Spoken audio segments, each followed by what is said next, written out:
Hello everyone, स्वागत है आपका अभी क्लासेस में। और आज से वीडियो की नई श्रृंखला जिसमें हम लोग विभिन्न देशों के बारे में जानकारी प्राप्त करेंगे। और आज मैं आपको पढ़ाने वाला हूं ओमान देश के बारे में। तो आइए वीडियो में आगे बढ़ते हैं और मैप की मदद से सबसे पहले हम लोग यह समझते हैं कि ओमान देश कहाँ पर उपस्थित है। तो अगर आप ओमान देश का लोकेशन देखें तो यहाँ पर अपना प्यारा भारत है। और अगर आप भारत से पश्चिम की ओर जाएंगे तो पहले आपको एक सागर मिलेगा जिसका नाम है अरब सागर। तो अरब सागर को पार करके यहाँ पर एक देश देखने को मिलेगा, इसका नाम है ओमान देश। तो यहाँ पर आपको ओमान देश देखने को मिलता है और ये भारत के बहुत ही करीब मौजूद है। अरब सागर को पार करके ये ओमान देश ही मिल जाएगा, इसलिए इनके बारे में हमें विस्तार से जानकारी लेना बहुत ज़रूरी है। अगर ओमान देश की बात करें तो सबसे पहले इसकी राजधानी आता है कि इसकी राजधानी आखिरकार क्या है। तो ओमान देश की राजधानी है मस्कट।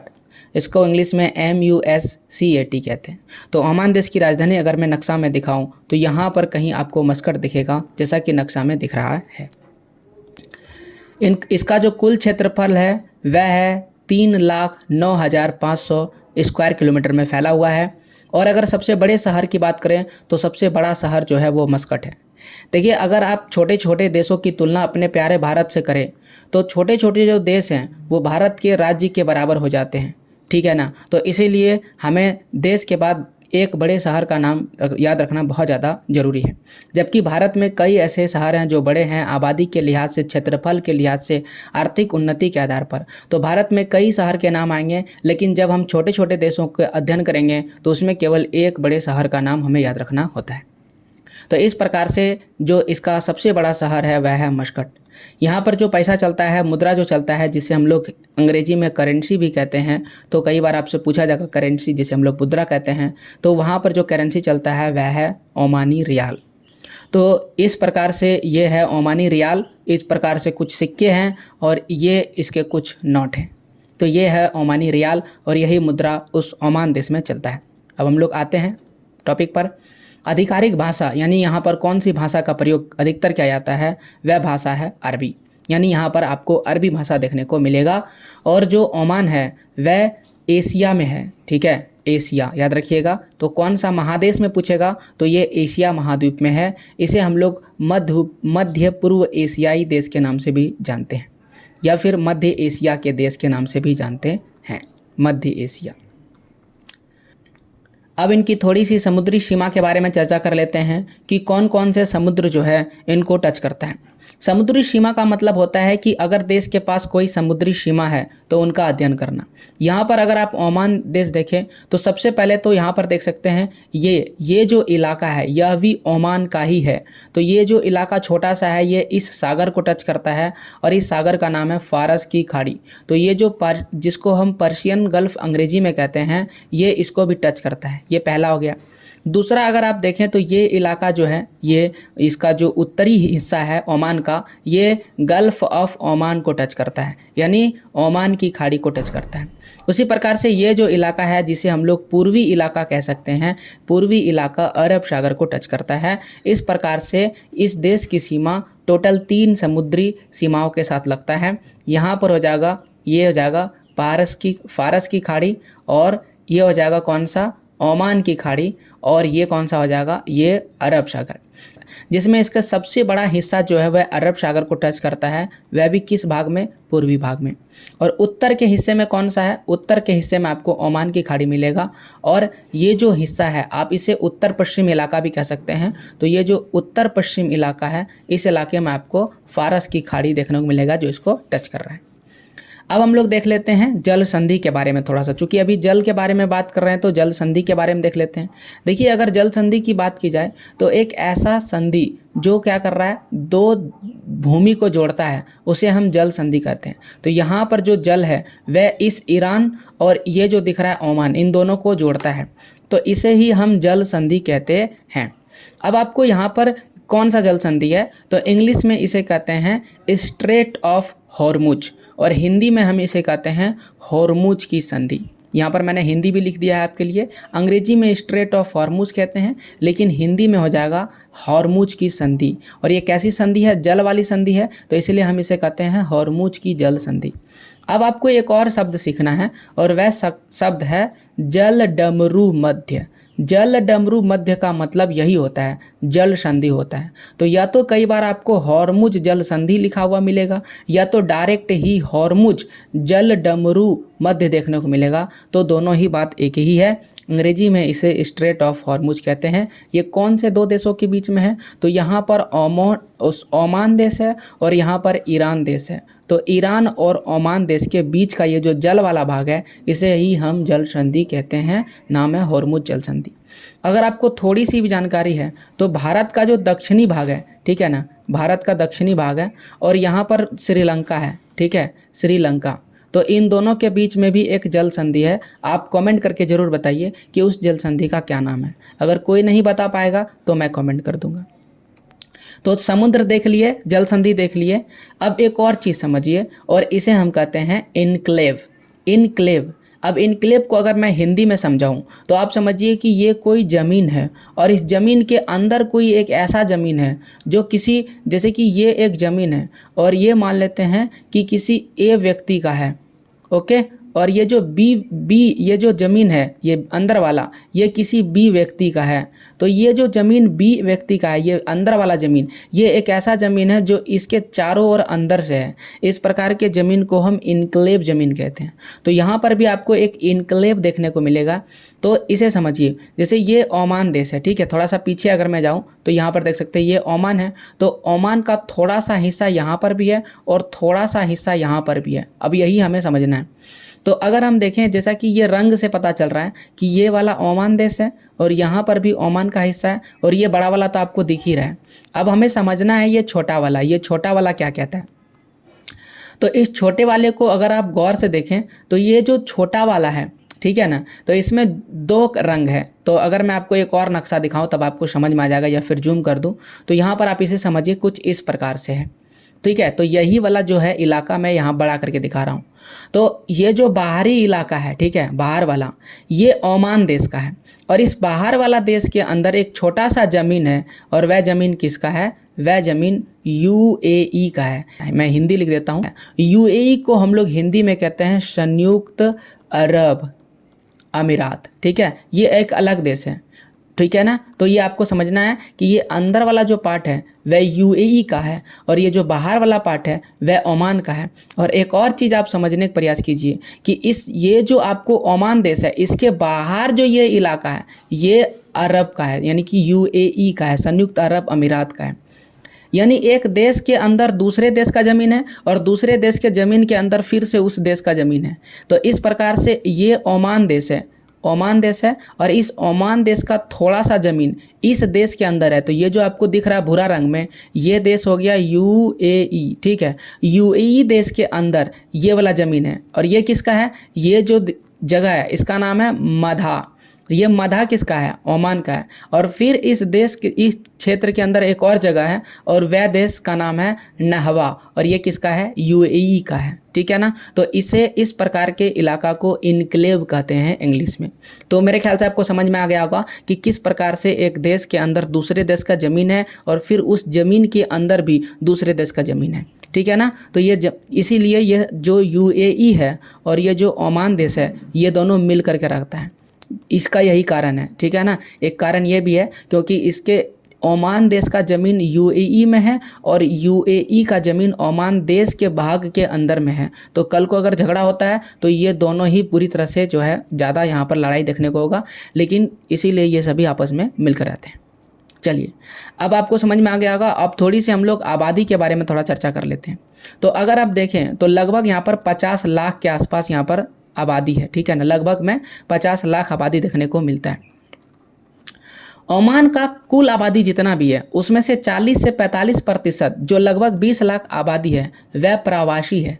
प्रवासी का मतलब वह दूसरे देश से आकर के बसे हैं, यानी इस देश के नहीं थे। अधिकतर प्रवासी कहाँ से आए हैं? भारत से आकर के यहाँ लोग बसे हैं, पाकिस्तान से यहाँ आकर के लोग बसे हैं, बांग्लादेश से आकर के यहाँ पर बसे हैं। इनके बाद मोरक्को जो देश है, इसके अलावा जॉर्डन और फिलीपींस, यानी अगर आप देखें तो कई सारे देशों के लोग यहाँ पर आकर के बसे हैं। अब एक और चीज़ समझिए, ये जो पूरा देश है इसमें मुस्लिम ज़्यादा जो है मुस्लिम बहुल देश देखने को मिलता है, इसलिए ये एक प्रकार का मुस्लिम देश है।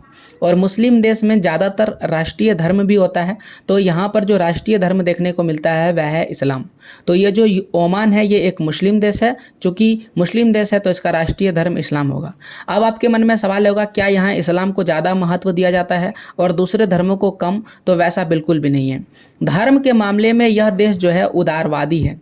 उदारवादी क्या होता है? उदारवादी का मतलब ये लिबरल है, माना कि उदार प्रकृति का है, यानी वैसे रूढ़िवादी प्रकृति का नहीं है, पुरानी सोच वाला नहीं है, नया सोच वाला है। उनका मानना है कि सभी धर्मों के लोगों को मिल के रहना चाहिए। यहाँ अलग अलग देश के विभिन्न धर्मों के लोग रहते हैं। ओमान में किसी भी प्रकार का धर्म के आधार पर भेदभाव नहीं किया जा सकता है या फिर देखने को आपको नहीं मिलता है। हालांकि इस्लाम जितना भी देश है वहाँ पर एक कानून चलता है, उसे हम शरिया कानून कहते हैं। तो चूंकि यह देश एक इस्लामिक देश है तो इस्लाम देश में आपको शरिया कानून का पालन किया जाता है, ठीक है, लेकिन आपको मजबूर नहीं किया जाता है दूसरे धर्मों के पालन करने के लिए। चूँकि यहाँ पर सभी धर्मों के लोग रहते हैं, इसलिए आपको यहाँ पर मंदिर भी देखने को मिलेगा, गुरुद्वारा भी देखने को मिलेगा, मस्जिद भी देखने को मिलेगा और चर्च भी देखने को मिलेगा। ये अलग अलग धर्म के हैं। मंदिर की बात करें तो यहाँ पर एक सबसे पुराना शिव मंदिर भी देखने को मिलता है, ठीक है। हाल ही में जब प्रधानमंत्री यहाँ घूमने के लिए गए थे तो वह यह मंदिर घूमने गए थे। अब एक और सवाल आता है कि लोग किन स्थानों पर ज़्यादा रहते हैं। तो ये आप देखिए ओमान का नक्शा है। ओमान में भी आपको रेगिस्तान देखने को मिलता है ज़्यादातर, जैसा कि सभी जानते हैं कि ये जो मध्य एशिया वाला देश है यहाँ पर आपको रेगिस्तान देखने को मिलता है। तो यहाँ पर भी आपको रेगिस्तान मिलेगा। उतना भी हरियाली नहीं है, लेकिन यहाँ थोड़ी बहुत हरियाली है और ज़्यादातर जो व्यक्ति है वो इन क्षेत्रों में रहना पसंद करते हैं। ये ओके, यहाँ पर आपको लाल लाल डॉट्स दिख रहा होगा, जहाँ भी आपको रंगीन लाल लाल बिंदु दिख रहा है वहाँ पर अधिक लोग रहना पसंद करते हैं और वहाँ पर भी आपको घनी आबादी देखने को मिलेगा। तो ज़्यादातर अगर आप देखें तो ऊपर का जो इलाका है वहाँ पर भी आप वहाँ पर ही अधिकतर लोग निवास करते हैं और ज़्यादातर लोग जो है यहाँ पर रहना पसंद करते हैं समुद्र के किनारे वाला, यानी तटीय क्षेत्रों में अधिकतर लोग निवास करते हैं। अब एक और सवाल जो है कि आखिरकार क्या कारण है कि ओमान देश में दूसरे देश से नागरिक आके रह रहे हैं। तो इसका कारण है वीज़ा के नियम, ठीक है, जिसे हम लोग वीज़ा पॉलिसी इंग्लिश में कहते हैं। देखिए, किसी भी देश में आप एंट्री करते हैं तो उस देश का वीज़ा होना चाहिए आपके पास, लेकिन कई देश ऐसे होते हैं जो स्ट्रिक्ट करके रखते हैं, नियम को कठोर करके रखते हैं ताकि आप उसमें नहीं जा सकें। लेकिन 2010 से पहले या उसके आसपास में ओमान देश ने इसमें पूरी तरह से ढील दे दिया ताकि दूसरे देश के लोग आए और यहाँ पर जो है बसे और यहाँ पर आकर रोजगार करें। तो इससे ही क्या हुआ, यहाँ पर आबादी में तेज़ी से परिवर्तन होने लगा। तो पहले आप देख सकते हैं लगभग 2 लाख की जब आबादी थी, जिसमें 73% ओमान के खुद के लोग रहते थे और 26% बाहर से आए हुए प्रवासी रहते थे। यही सिलसिला आगे भी चलता रहा, लेकिन समय बदलता चला गया और 2010 के बाद 56% ही ओमान की जनसंख्या रही और 43% से प्लस यहाँ पर प्रवासी आकर के बस गए, यानी दूसरे देश से लोग आकर के बस गए।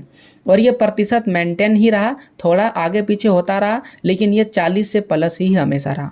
तो इस प्रकार से ओमान की आबादी में यही कारण है कि वहाँ पर जो है लोग बाहर से आकर के क्यों बसने लगे। हालांकि भारत के आपको अधिकतर नागरिक देखने मिलेंगे, लोग रोजगार की तलाश में जाते हैं और वहाँ पर बस जाते हैं। इसका प्रमुख कारण है कि वहाँ का हवा, वातावरण और वहाँ का नियम कानून बहुत ज़्यादा सख्त है, जिसके कारण आपको वहाँ पर रहना पसंद होता है, आपको डर नहीं लगता है और साथ ही साथ की साफ़ सफाई का विशेष ध्यान दिया जाता है। तो इन सभी कारणों के चलते लोग वहाँ पर रहना पसंद करते हैं। ओमान जो है कई सारे संगठनों से भी जुड़ा हुआ है, जैसे कि संयुक्त राष्ट्र संगठन, जिसे हम लोग यूएन यानी यूनाइटेड नेशन के नाम से जानते हैं, तो ओमान इससे भी जुड़ा हुआ है।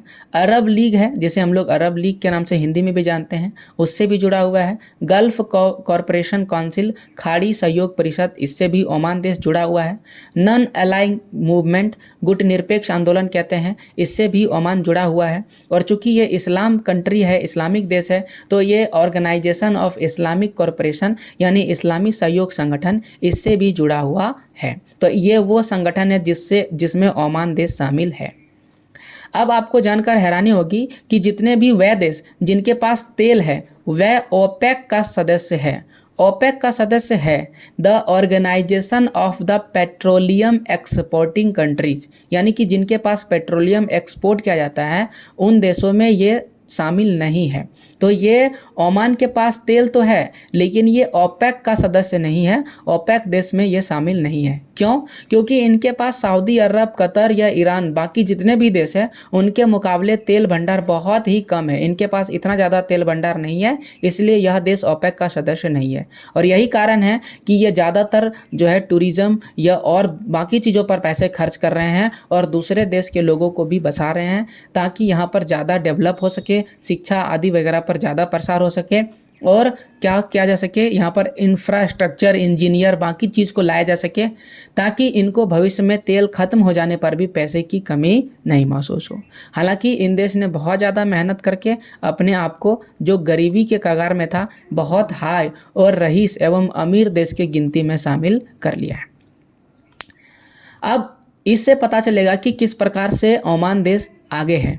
तो ओमान का प्रति व्यक्ति आय कितना है? 41,331 डॉलर, ठीक है, प्रति व्यक्ति है, जो लगभग 40,000 जो है 40,000 से प्लस है। ये तो आप समझ गए कि जो ओमान देश का प्रति व्यक्ति है आय है वह 40,000 से भी प्लस है। जबकि इसकी तुलना कीजिए दूसरे देशों से, जैसे चीन और भारत। तो चीन आपको लग रहा होगा कि बहुत आगे है, लेकिन इसका प्रति व्यक्ति आय देखिए ओमान के मुकाबले महज 16,000 से प्लस है, जबकि अपने प्यारे भारत का 7,000 से ही प्लस है। तो आप कल्पना कर लीजिए कि ओमान देश कितना आगे है हमसे। ओके, अब आपको समझ में आ गया होगा प्रति व्यक्ति आय क्या होता है। यानी एक व्यक्ति एक साल में कितना कमा रहा है, तो एक व्यक्ति एक साल में इतना ही कमा रहा है, कहाँ? भारत में, जबकि ओमान में इतना कमा रहा है। अब आप अनुमान लगा लीजिए कि ओमान कितना आगे है। अब आपको ओमान के 5 प्रमुख बंदरगाह के नाम याद रखना है। इसमें से एक है सलालाह का बंदरगाह, यानी सलालाह बंदरगाह।